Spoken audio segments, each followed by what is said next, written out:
A very refreshing day to all my dear students. Today we will start our first chapter of Geographic section Social Science of 8th class, and the name of chapter is what? The name of chapter is Resources, अर्थात संसाधन. हम क्या कहते हैं resources को हिंदी में? As I told you before, संसाधन का मीनिंग क्या है? रिसोर्सेज का मीनिंग क्या है? संसाधन. Okay. And in our last lectures we were already seen on the topic of human made resources. What is the topic? Human made resources, and this is the second type of resource. In a first or in my first video or a lecture, I already described you the three type of resources there.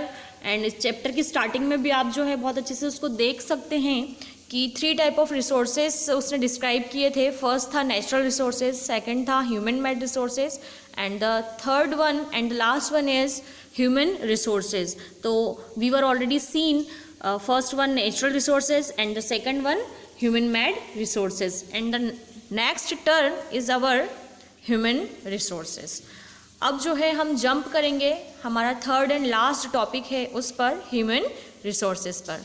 तो उसने हमें first जो scenario दिया था starting में, एक general idea उसमें उसने क्लियर कर दिया था कि जो ह्यूमन रिसोर्सेज हैं, जो मानव है, मनुष्य है, वो भी एक बहुत ही महत्वपूर्ण संसाधन है प्रकृति का. बिकॉज अगर प्रकृति में मानव नहीं रहेगा तो प्रकृति के जो संसाधन हैं, रिसोर्सेज हैं, उनका उपयोग कौन करेगा? और अगर किसी चीज़ का उपयोग ना किया जाए तो वो कैसी हो जाती है? वर्थलेस हो जाती है, यूजलेस हो जाती है. वो कैसी हो जाती है? उसका होना नहीं होना, उसका जो सेंस है होने नहीं होने का, वो बराबर हो जाता है.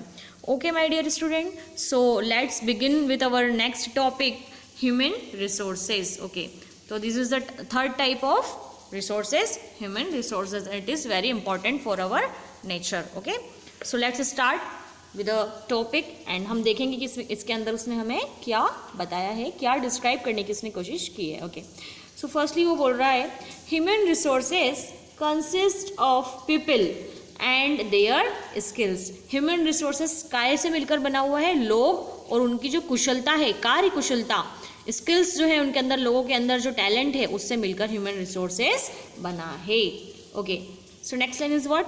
It is the most important of all the resources on the earth. As I describe you before some और फ्यू मिनट्स, मैंने आपको जस्ट अभी कुछ 1-2 मिनट पहले ये चीज़ बताई है कि ह्यूमन रिसोर्सेज जो है वो सभी रिसोर्सेज में जो अर्थ पे पाए जाते हैं, चाहे वो नेचुरल रिसोर्सेज हो, चाहे वो ह्यूमन मेड रिसोर्सेज हो, चाहे वो ह्यूमन रिसोर्सेज हो, चाहे वो फॉरेस्ट हो, चाहे वो मेटल्स हो, चाहे वो मिनरल्स हो, चाहे वो पेट्रोलियम हो, एनीथिंग जो भी संसाधन या रिसोर्सेज के अंतर्गत आते हैं, इंक्लूडेड इन द रिसोर्सेज, उसमें जो ह्यूमन है वो बहुत ही इम्पोर्टेंट रोल प्ले करता है, या ह्यूमन रिसोर्सेज जो है वो बहुत ही इम्पोर्टेंट होते हैं जो धरती पर पाए गए हैं. सभी रिसोर्सेज में ह्यूमन रिसोर्स सबसे ज़्यादा इम्पोर्टेंट है. ओके, सो नेक्स्ट वो क्या बोल रहा है?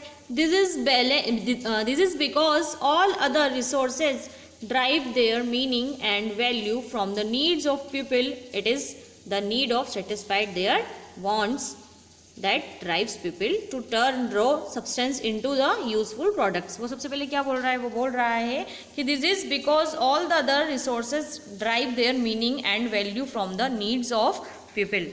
क्योंकि ऐसा इसलिए है क्योंकि कोई भी रिसोर्स, चाहे वो मैंने अभी आपको बताया, चाहे वो फॉरेस्ट हो, चाहे वो मिनरल्स हो, चाहे वो पेट्रोलियम पदार्थ हो, चाहे वो कोई भी मेटल हो, तब तक जब तक का उसका कोई मीनिंग नहीं है, जब तक कि वो मनुष्य या लोगों की नीड्स को फुलफिल ना करे. ठीक है, उसकी कोई वैल्यू नहीं है अगर उसका कोई उपयोग नहीं कर रहा है. अगर हमारे पास जो फॉरेस्ट है उसमें से हमें जो जड़ी बूटी, जो फ्रूट्स या जो लकड़ी, जो फर्नीचर बनाने के लिए मिलती है, अगर उसका मनुष्य उपयोग नहीं करे तो फॉरेस्ट का होना और ना होना इक्वल हो जाएगा. उनसे जो ऑक्सीजन मिलती है, अगर वो मनुष्य नहीं होता और ग्रहण नहीं करता तो उसका होना भी ना होना वर्थलेस हो जाता, यूजलेस हो जाता. तो सभी रिसोर्सेज की वैल्यू या उनकी इम्पोर्टेंस केवल तभी है, या उनका होने ना होने का मीनिंग या मतलब तभी निकलेगा जबकि लोग उसको अपनी ज़रूरतों को या आवश्यकताओं को पूर्ण करने के लिए उसका उपयोग करेंगे। ये बिल्कुल वैसा ही है जैसे कोई एक टैलेंटेड व्यक्ति है या टैलेंटेड पर्सन है और उसका टैलेंट का यूज़ ही नहीं कर रहा है तो कैसा हो जाएगा, उसका टैलेंट वेस्ट हो जाएगा। बिल्कुल वैसे ही सारे संसाधन या रिसोर्सेज कैसे हो जाएंगे, वेस्ट हो जाएंगे अगर पीपल उसे उपयोग नहीं करेंगे, लोग उसे उपयोग या अपनी ज़रूरतों को पूर्ण करने के लिए उसका यूज़ नहीं करेंगे, बिल्कुल वर्थलेस वो हो जाएगा। नेक्स्ट लाइन में वो क्या बोल रहा है, it is the need to satisfy their wants that drives people to turn raw substance into the useful product. जब लोग अपनी ज़रूरतों को या अपनी आवश्यकताओं को या अपनी चाहतों को सेटिस्फाई करने के लिए जो रॉ सब्सटेंस हैं उनको काय में कन्वर्ट कर लेंगे, वो यूज़फुल प्रोडक्ट में वो कन्वर्ट करके अपनी ज़रूरतों को, नीड्स को अगर पीपल कंप्लीट करते हैं तो वो काय के अंतर्गत आएगा, वो आएगा मतलब ह्यूमन रिसोर्सेज के वो अंतर्गत आएगा। In this process they also add value to the product. और ये जो पूरी प्रोसेस करेंगे हम, जिसमें हम कन्वर्ट करेंगे एक रॉ मटेरियल को यूज़फुल प्रोडक्ट में, तो ये जो प्रोसेस है ये उस प्रोडक्ट की क्या बढ़ा देगी, वैल्यू भी बढ़ा देगी। ओके, उस उत्पाद की क्या बढ़ा देगी, वो उसकी वैल्यू भी बढ़ा देगी। डेफिनेटली अगर कोई अनयूज़फुल चीज़ है उसको हम यूज़फुल चीज़ में कन्वर्ट करेंगे तो डेफिनेटली उसकी डिमांड बढ़ेगी, तो उसकी वैल्यू भी बढ़ेगी। ओके, सो नेक्स्ट वो क्या बोल रहा है, फॉर इंस्टेंस उसने एक एग्जाम्पल दिया आगे, जैसे कि हम थोड़ी सी देर के लिए मान लें कि paper is a produced from trees. Definitely paper कैसे बनाया जाता है स्टूडेंट्स, ट्रीज से बनाया जाता है, जैसे कि बांस से। तो वो किसने यहाँ क्या बताया है, wood pulp. Okay, wood pulp मतलब लकड़ी का जो गूदा होता है, एक सेमी सॉलिड सॉल्यूशन हम उसे कह सकते हैं वुड पल्प को। बांस को भी वो पहले सेमी सॉलिड कंडीशन में लेकर आते हैं, उसके बाद उससे वो पेपर बनाते हैं। तो पेपर हमें कहाँ से मिलता है, ट्रीज के वुड पल्प से मिलता है। And cotton is a spun into yarn and woven into clothes. वो क्या बोल रहा है, कॉटन अर्थात जो रुई होती है उसको पहले काय में स्पन में मतलब स्पन किया जाता है, उसे काता जाता है। रुई को पहले चरखों से काटते थे, आजकल बुनकर जो हैं उनकी वो लोग काटते हैं उसे मशीनों के द्वारा। बुनकर एक मतलब एक तबका है, एक प्रकार के लोग होते हैं जो कपड़ा बनाने का काम करते हैं, उन्हें बुनकर कहते हैं। तो स्पन का मीनिंग होता है काटना। तो रुई को हम पहले काटते हैं काय में, धागों में। यार्न जो यहाँ पे एक टर्म आई है, yarn as I usually do it, कि जितनी भी डिफ़िकल्ट मीनिंग्स होती हैं या टर्म्स होती हैं उन्हें मैं आपको हिंदी में भी बताती हूँ। तो यार्न का मीनिंग क्या होगा, धागा। ओके, और स्पन का मीनिंग होगा काटना। तो रुई को वो एक धागे में पहले रुई को काट कर और धागे में कन्वर्ट करते हैं, then woven into the clothes, और उसके बाद उसको बुनते हैं। वुवन मतलब बुनना। ओके, काय में, क्लोथ्स में। तो रुई हमारे को क्या यूज़ की थी, कोई यूज़ की नहीं थी, पर जब हमने उसका धागे में कन्वर्जन किया और धागे में कन्वर्जन करने के पश्चात जब हमने उसको क्लोथ्स में कन्वर्ट किया, उस धागे को मिला कर मशीन के द्वारा हमने क्या बना लिया, कपड़े बना लिए। तो वो हमारे लिए क्या हो गया स्टूडेंट्स, बहुत ही यूजफुल प्रोडक्ट हो गया। ओके, तो उसने दो चीज़ बताई कि paper and clothes have a lot more value than wood pulp और कॉटन। डेफिनेटली वुड पल्प हमारे लिए क्या वैल्यू रखता था, कुछ भी नहीं। वैसे ही कॉटन भी हमारे लिए क्या वैल्यू रखती है, कुछ भी नहीं, रॉटलेस है वो। जब तक हम वुड पल्प को पेपर में कन्वर्ट ना कर लें और जब तक हम कॉटन को क्लॉथ में कन्वर्ट ना कर लें, तब तक वो हमारे लिए यूज़फुल नहीं है। तो चीज़ों को यूज़फुल जब हम बना लेते हैं तो वो ह्यूमन रिसोर्सेज के अंतर्गत आता है। ओके, सो नेक्स्ट पैराग्राफ में वो क्या बोल रहा है, dear student, today every country spends a considerable amount of money on the human resource development. हर कंट्री, आज के जो एरा है, आज की जो दुनिया है, आज का जो एज है, उसमें आज के युग में प्रत्येक कंट्री जो है बहुत ज़्यादा मनी स्पेंड कर रही है। कंसिडरेबल का मीनिंग क्या होगा स्टूडेंट, यहाँ पे पर्याप्त मात्रा में, काफ़ी मात्रा में जो है पैसा खर्च कर रही है काय पे, ह्यूमन रिसोर्स डेवलपमेंट पे। आगे हम देखते हैं वो क्या कह रहा है, human resource development is the process of improving people's skill and knowledge to enable them to become more efficient and productive।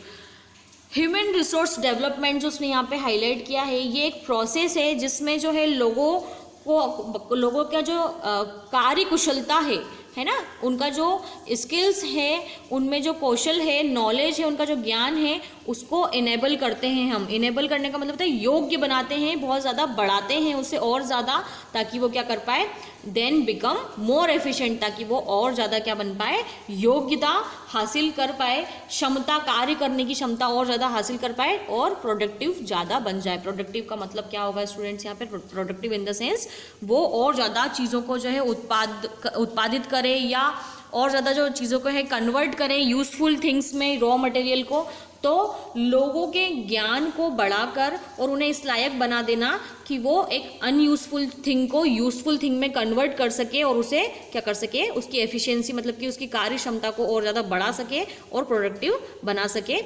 इन चीज़ों की ट्रेनिंग आजकल हर कंट्री अपने जो पीपल्स हैं उनको दे रही है, ताकि जो है डेवलपमेंट ज़्यादा से ज़्यादा हो सके और हम ज़्यादा से ज़्यादा रिसोर्सेज का उपयोग कर सकें। It's main aim is to equip people with the skills needed to have a healthy and satisfying life। अभी एक टर्म आई थी इक्वाइप, उसे हम क्या कहेंगे, संवारना या उससे पोषित कर देना। ठीक है, किससे पोषित कर देना, पीपल विद द स्किल्स, लोगों को कार्य कुशलता से भर देना। ठीक है, ताकि क्या हो, हम और भी ज़्यादा सेटिस्फाइंग लाइफ जी सकें, संतुष्टि भरी जिंदगी जी सकें और स्वस्थ जिंदगी जी सकें। जैसे जैसे हम ज़्यादा से ज़्यादा संसाधनों को कन्वर्ट करके या जो कोई रॉ मटेरियल है उसको कन्वर्ट करके उसका उपयोग कर पाएंगे, तो क्या होगा, हमारी नीड्स ज़्यादा से ज़्यादा कंप्लीट होगी, तो हम बहुत ज़्यादा कंफर्टेबल लाइफ जी पाएंगे। ओके, तो उसने पूरे पैराग्राफ में क्या बताया, जो ह्यूमन रिसोर्स है वो बहुत इंपॉर्टेंट है। क्यों, क्योंकि वो क्या करता है, वो रॉ मटेरियल को या ऐसे संसाधन जो और डायरेक्ट उपयोग करने योग्य नहीं है, परंतु उन्हें कन्वर्ट करके, उन्हें प्रोसेस करके हम उसका उपयोग कर सकते हैं। तो ह्यूमन जो है वो बहुत इंपॉर्टेंट है, प्रकृति में सबसे ज़्यादा इंपॉर्टेंट रिसोर्स बताया गया है नेचर में, क्योंकि बिना ह्यूमन के कुछ भी जो है, कोई भी चीज़ वो रॉथलेस है, उसका कोई मीनिंग नहीं है, सेंसलेस है, मीनिंगलेस है। ओके, नेक्स्ट हम देखते हैं क्या बता रहा है वो। नेक्स्ट हमें बता रहा है कंजर्वेशन ऑफ रिसोर्सेज। ओके, तो कंजर्वेशन ऑफ रिसोर्सेज में हम देखते हैं कि वो हमें क्या क्या बताना चाह रहा है। नेक्स्ट हमारा टॉपिक है कंजर्वेशन ऑफ रिसोर्सेज। ये हमारा लगभग लास्ट टॉपिक है इस चैप्टर का, थोड़ा सा गौर से देख लीजिएगा students. Human population across the globe is increasing every year. Definitely जो मनुष्य की जो आबादी है, हमारी जो जनसंख्या है वो लगातार धरती पर बढ़ रही है। ग्लोब इन द सेंस धरती या दुनिया में लगातार जो है लोगों की पॉपुलेशन, जो जनसंख्या वृद्धि है वो लगातार एवरी ईयर बढ़ रही है, हर साल जो है जनसंख्या वृद्धि हो रही है। Thus the demanded for resources and their consumption is also multiplying at a fast pace. वो क्या बोल रहा है कि और इसी के साथ क्या हो रहा है, जो रिसोर्स की डिमांड है, डेफिनेटली जब लोग बढ़ेंगे दुनिया में तो संसाधनों का उपयोग करने वाले भी बढ़ेंगे। जैसे जैसे संसाधनों का उपयोग करने वाले बढ़ रहे हैं तो संसाधन क्या हो रहे हैं, बहुत ज़्यादा मात्रा में उपयोग किए जा रहे हैं, तो रिसोर्स को उपयोग करने की डिमांड भी बहुत ज़्यादा बढ़ रही है।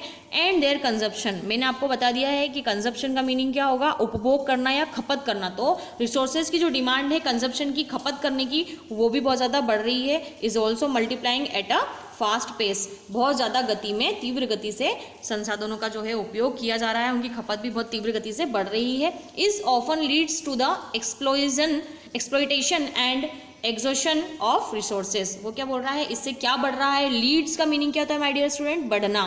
क्या होता है, leads to the exploitation and exhaustion of resources. इससे क्या हो रहा है, बहुत ज़्यादा दोहन या शोषण हो रहा है रिसोर्सेज का, और अब रिसोर्सेज भी लगभग थक चुके हैं अपने आप का दोहन और शोषण कराते कराते।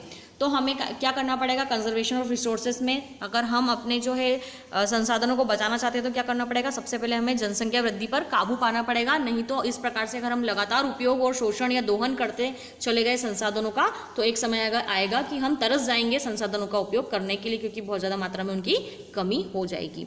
ओके माय डियर स्टूडेंट्स, तो हम इसके आगे जो है नेक्स्ट हमारे लेक्चर में देखेंगे। Thank you so much. ठीक है।